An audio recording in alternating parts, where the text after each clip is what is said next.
Hi everybody, Susanna Morrissey on Wellness, and I'm a wellbeing expert and mindfulness coach, and I'm delighted to be here for these takeaway sessions over the following weeks with KBC, and delighted to be supporting your wellbeing and needs. So let's start this session to talk about two very important questions I have for you. The first question is, how well are you currently coping? How are your coping skills measuring up in the current pandemic? And the second question I have for you is, how successful is your morning check-in routine? And I promise you that by the end of this talk, you'll have some tips and techniques to take away and practice so that you can become successful in terms of your setup to a positive morning and how to check in with yourself. So first things first, let's look at how your coping skills are measuring up in the pandemic. Never before have we ever, as individuals, ever been thrown through such a corona coaster of emotions. And I'm absolutely sure and imagine that some of you are feeling anxious, irritated, frustrated, and somewhat overwhelmed by the absolute speed and impact coronavirus and the pandemic has had on our professional and personal lives. So no doubt about it, everybody has had to use their coping skills to a higher degree than ever before.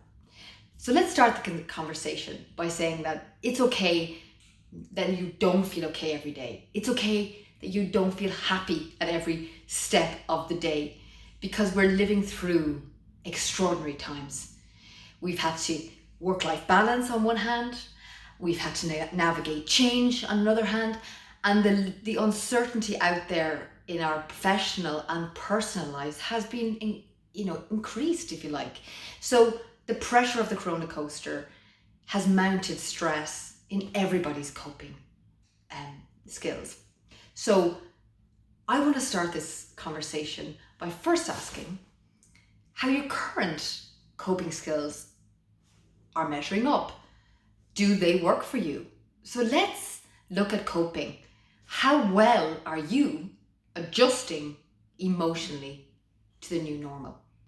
So perhaps you might take a pen and a paper, and during this session, take it down a few notes, which will really help you and serve you to feel better in those moments when you need to get through tough times. So I have three simple questions, and if you answer yes to one of these questions, it really means that you're on the way in terms of your coping audit, in terms of how much fuel you have left in your tank to bounce back, because that essentially is coping. It is dealing with difficult setbacks effectively. So let's look at how we deal with setbacks effectively. And my first question to you is this: are you aware of when you don't feel like you're coping? Are you aware of that feeling? What are the physical signs? Do you notice your heart racing? Do you notice you might feel a little bit disorientated? Do you have that valve or that awareness of when things are getting out of control? And the second question, so you can answer yes or no to that. And the second question I have in looking at how you're coping at the moment is, are you able to compartmentalize between the things you can control and the things you can't control? So can you separate your personal life from your professional life? Can you compartmentalize effectively? And believe it or not, that's one of the most important indicators of how effective we are to cope with setbacks. And the third question I have for you is, are you aware of the triggers? Are you aware of the trigger? Something that triggers you into reacting in such a way. So do you feel when that trigger is present? And are you aware of the feeling? This is the important part behind the trigger of why you're feeling that. And those three questions are the cornerstones of how well you cope with difficult situations. So regardless of whether you had 2 out of 3, 1 out of 2, or 2 out of 3, the key is you're starting today's journey to cope emotionally better with setbacks right now. And what I'd like to say to you is that one of the most important things in coping is to deal with your emotions before they deal with you. And the way we can actually find out how we're feeling, one of the most powerful routines that I can show you today is called the Successful Morning Check-in routine. So how about if we look at steps you can take from tomorrow or from the day after to make sure that you can check in with yourself to see how you're coping, to see how you're feeling. So let's start that process of morning check-in.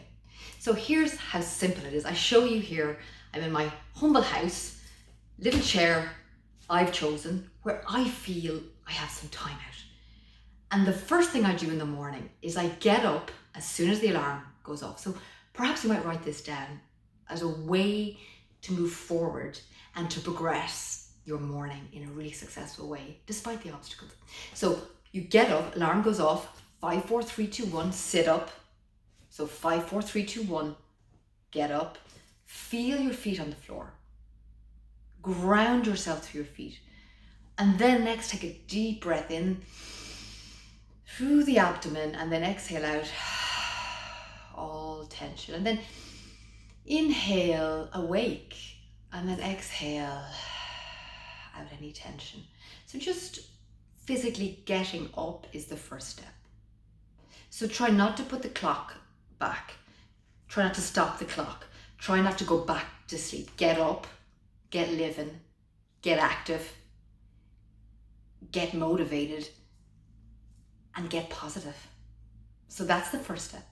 So then after that, whatever you normally do, you might take a hot shower, you might get dressed first, whatever you do normally, just get some gratitude into that moment.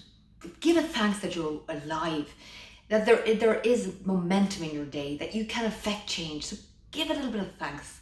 Reach for a tiny joy. Perhaps maybe look for the hot shower in the morning and be thankful of the fact that you're having a hot shower and that so many people in the world nowadays don't have water. So there's always reaching for a tiny joy. And in our most dark moments, in our most negative times, because we can't always be happy, it's impossible. There is suffering in life. If you can reach for that center, that centeredness of thankfulness, you will feel so much more positive in your day. So that's the fundamental steps before you even get to the seat. So step 1, step 2, step 3. So find your sanctuary. Find a place where you cannot be disturbed and check in. So for this process to work, all you need to remember is STOP. That's stop. So stop to start a perfect day. So you place your hands on the chair or wherever you feel most comfortable. And the first S is to sit upright. So rather than slump into the chair, roll back the shoulders, lift up the chest, draw the chin down, and then just bring that sense of alertness to the spine. And next is the T. And that's take a break, take a breath. So this is what we do. We take a breath through the nostrils for a count of 5. So let's follow me, if you like, and then hold for a count of 5, 4, 3, 2, 1. And then exhale, release all stress and tension to the floor. 5, 4, 3, 2, 1, 0. And again, inhale for a count of 5. Even if the mind is wandering, just allow the mind to wander, but go back to the stillness of the pause in between the breath. And then exhale out, 5, 4, 3, 2, 1, 0. One more round with 3 rounds of breath. Inhale up for a count of 5. Hold for 5. Let's do it together. And as the mind turns out ideas and thoughts, just let them pass like clouds in the sky. And then exhale, 5, 4, 3, 210. And as you relax, the body is now calmer because you've engaged a very powerful system where we have brought in rest and digest, where we're at our best performance. And as you sit in that breath, the next step is O, which is observe how you're feeling. So rather than investigate it, just observe, how am I feeling today? Are those thoughts helpful? Very important questions to note down. Are these thoughts helpful right now? How am I feeling? Perhaps you feel tiredness, irritability, low mood. Perhaps you feel overwhelmed. Perhaps you feel restless. Just identify how you're feeling. Just name it, label it, without getting lost in the content of that observation. And having observed how you feel with a check-in, the next step, and the most important step, is the P. Decide how to proceed with intention. What are the next 3 actions I can do today as an absolute priority to make my day successful? I'll say that again. What are the next 3 actions I can take today to proceed with intention? First step could be taking a mindful walk for your well-being. Second step could be to submit that important project. The third thing could be to make that important phone call. And what are those 3 things that you need to do and proceed with today? And what you'll find is, despite what you observe, is that you are not your emotions. By checking in with them, you deal with your emotions before they escalate and deal with you. And that's how simple a successful morning check-in is. So today I wish you well. I really hope you enjoyed those tips on how to cope better and to bring some mindfulness into your morning routine. Thank you very much. Susanna Morrissey on Wellness.